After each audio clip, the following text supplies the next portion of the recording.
siyak ni Juliet Valdez, member ti Amiya Bulsog Madupayas Organic Association. Tumultulong dito Amiya.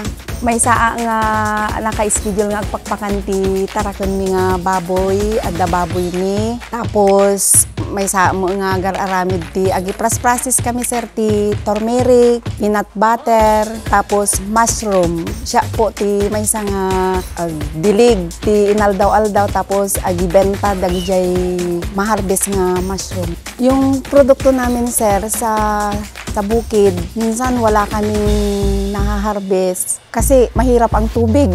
Walang tubig na pang doon sa tanim namin. Wala kaming mahaharbis. Isa yun sa mga hamon na hinaharap namin sir.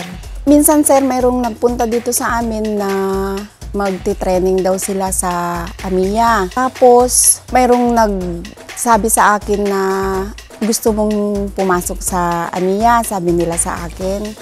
Ay sige, subukan natin, baka sakaling makatulong sa mga natin yan, sa mga pananim natin.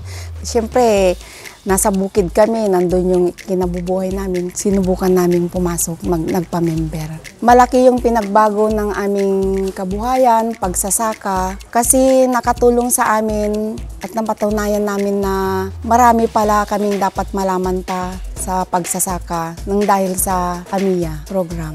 Yung sa patubig, nabigyan kami ng solar para sa patubig sa pananim namin. Nabigyan din kami ng mga binhi, buto, kaya dire-diretso yung pagtatanim namin. Pag may dumating na bagyo, na mga peste, isa ito sa mga panganib na naranasan sa mga pananim namin sa bukid. Tunghuli, nabigyan kami ng binhi, naging maganda yung pag-aani namin. Tapos, mayroon silang binigay na gamot para sa mga peste. Kaya, mas dumubli yung ani namin dahil sa mga intervention ng Amiya program. Kapag mag-harvest kami, may binigay silang mini reaper.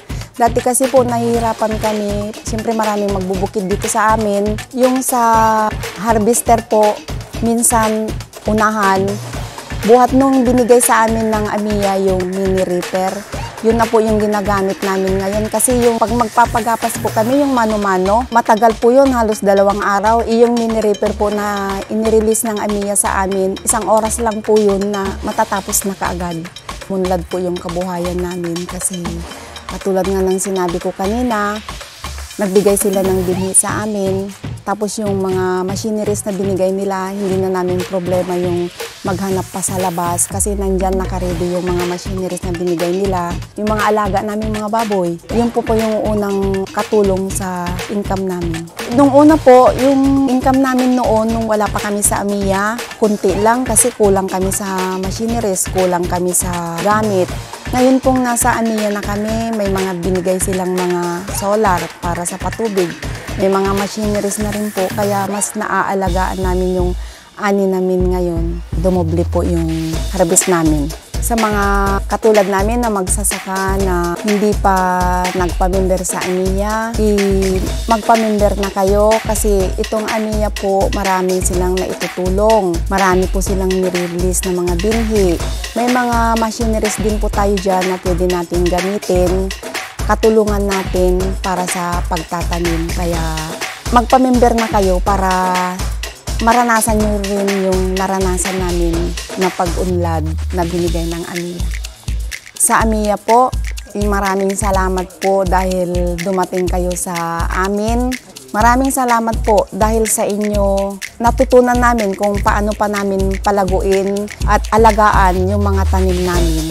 Tapos yung mga machineries ko nga binigay ninyo, malaking tulong po sa amin yun.